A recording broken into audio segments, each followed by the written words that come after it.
Hey guys, this is Anthony from Anthony's Customs. The next review I want to do today is the Savage Land box set. This was a San Diego Comic-Con exclusive, and we're going to try to get this review done even though we are actually in the Savage Land this time, with my cat totally consuming the backdrop.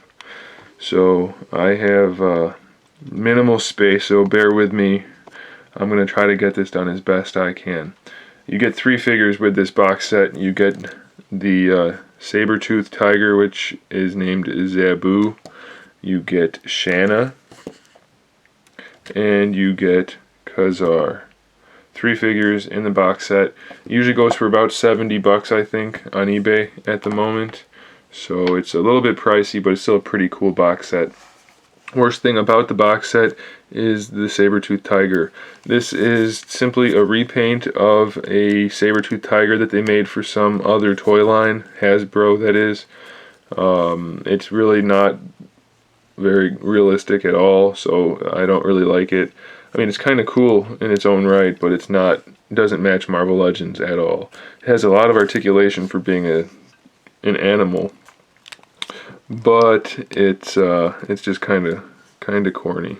So if they had made like a really nice mold, I'd have been really happy. But he's got all these, doesn't look realistic at all. He's got all these weird shapes and things and whatever. I mean, it's cool enough to just stand there as a display piece with the other 2 figures, but it's kind of disappointing. So there is some nice shading on it though, and the paintwork is decent enough on the face.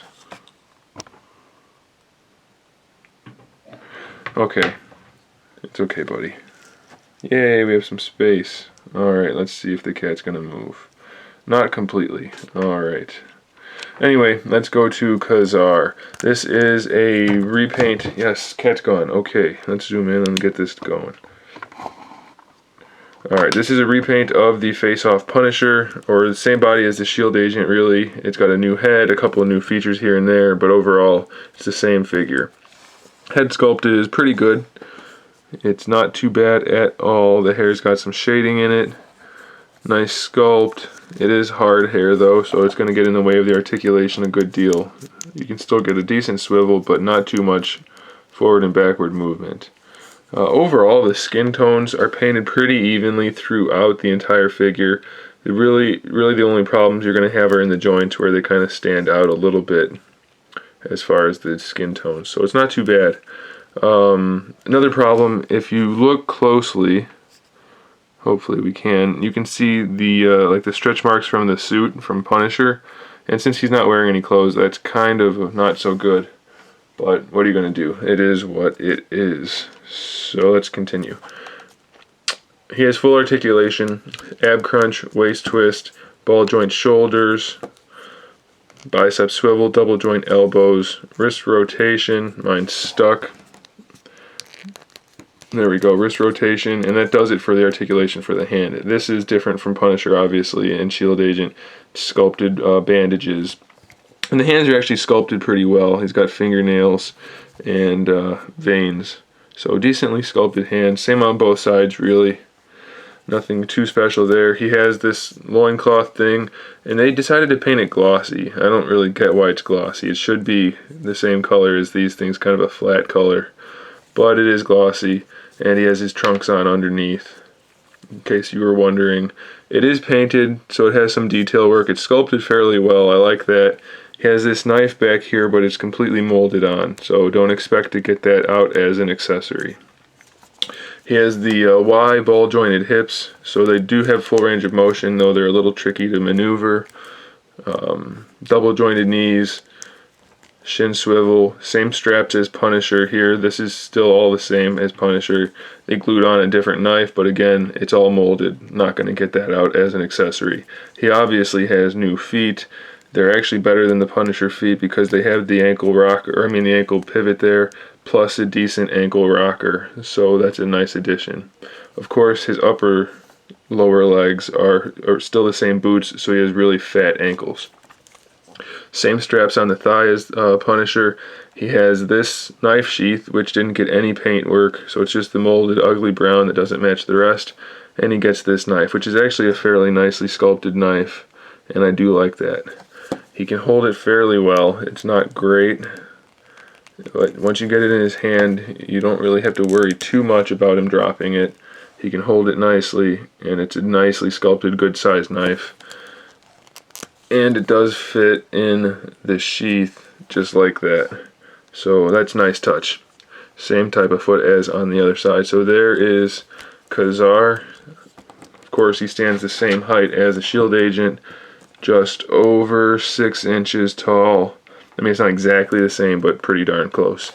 Now that the cat's gone, I'll show you this tiger thing, Saber-Tooth Tiger. It measures from tail to head about 8 inches tall, so pretty good size in comparison.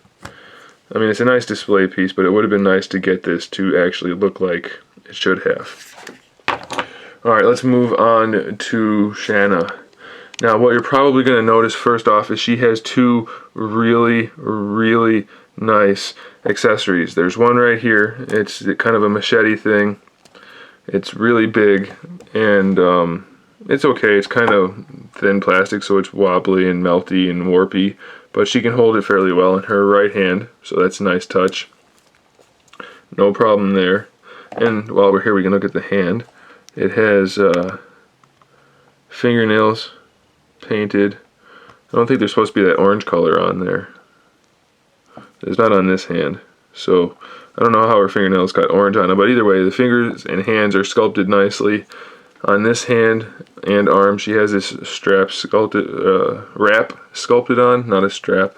And then she has this kind of an open hand, which isn't really a gun hand. It doesn't have a trigger finger necessarily, but she holds her gun pretty well, especially once you get the finger in the trigger guard.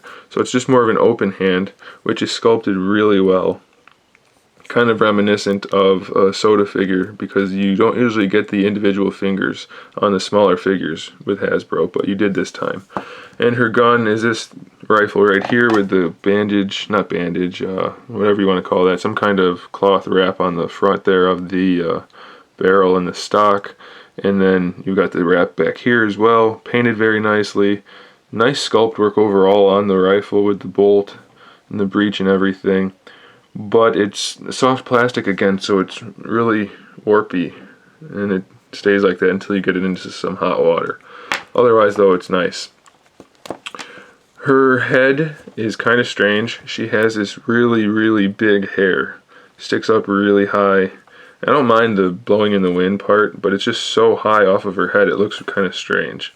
It's not too big of a deal, though. The face is done very nicely.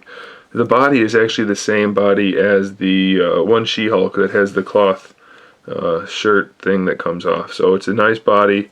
She has some sculpted clothing parts that aren't very large. So for some of you, that's probably a really good thing.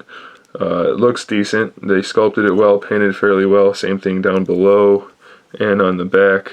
So they did a good job with that. The skin tones are all pretty much the same everywhere with some nice shading. And let's go to articulation. She has no bicep swivel, but this is common with many Hasbro figures. So she's got the shoulder joint, it's the ball joint there too, ratcheted. Her elbow is a single joint, and that's where you get the bicep swivel as well. So there that is. And then her hand rotates. Full rotation plus the pivot. Same on both sides, even though the sculpt is a little bit different, it's the same. The only torso articulation she has is right here, and it's pretty much just a swivel. You can get a little bit of motion forward and back out of it, but not a whole lot. As for the hips, it's not a standard ball joint hip. It's just a disc joint, like that. And it does rotate forward, but it's a Y joint, so it's really kind of strange, because it's not a ball joint, but it still did the Y, so it's really kind of awkward. It looks nice. It definitely lends itself to the sculpt of the figure, but it's kind of a hassle to pose. So that's it for the hip joint. The knee joint is the same as the elbow. It rotates like this and is a single joint. So if you want to get her leg to come up naturally, you have to rotate it like that, bring it up, rotate the knee down, and then do that. So you're going to lose some of the musculature that should be there. So it's kind of a poor choice, but it is what it is. And it still looks decent.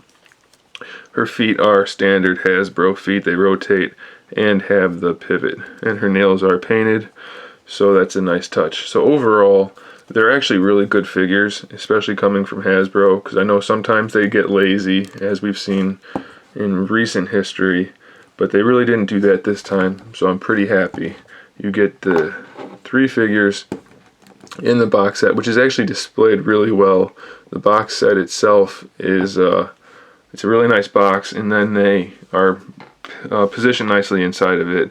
So you get the Saber-Tooth Tiger and the 2 figures, a gun, a machete, and a knife. So decent box set. Even at 70 bucks, it's really not that bad. So I do recommend you guys get this if you can. It's a cool set, especially for X-Men collectors. Highly recommended. Thanks for watching, guys. Stay tuned for the rest of my videos. And in the meantime, keep collecting.